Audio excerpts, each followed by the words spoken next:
Nightbreed. I have a new episode of Comic Reviews of Fate.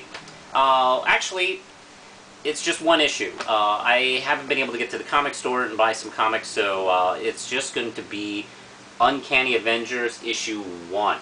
And this is, of course, part of the Marvel Now project, which is essentially their reboot, or something like that. I really don't even call it that, because it's essentially what Marvel does every 6 months or so, is they come out with a slew of new titles and, stuff renamed and shit like that. And it's packaged into this Marvel Now thing. So I don't even... Yeah, it is probably an answer to New 52, but I don't know. It doesn't come across to me like that. Anyway, this issue starts off pretty grotesque when we see this guy's brains being taken out by some mysterious stranger. Oh, by the way, I should mention that this issue is written by Rick Remender and John Cassaday doing the art. Anyway, we're picking up where we left off, picking up the pieces from the Avengers vs. X-Men storyline that has pretty much changed the whole, changed everything with as far as the Avengers and especially the X-Men. Wolverine is presiding at a funeral for Professor X, and let's see, he seems to be taken to this kind of leadership position pretty well, although I still don't really see it as a really good position for him in the universe. But there's a lot of talking to Alex Summers, Havoc, about taking kind of a more leadership role, which I think is actually more appropriate. I think he's always been that character who has been kind of offered the position of being a real leader in the mutant world, and has always kind of stepped back from it. Let's see, I like this kind of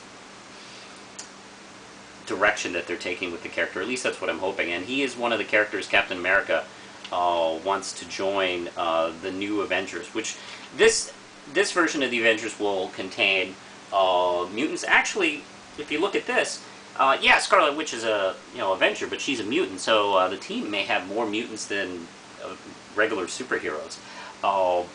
Anyway, while Captain America and Thor are talking to Havoc, Avalanche attacks, and attacks in a different way than he doesn't usually. I mean, it's just a random terrorist attack.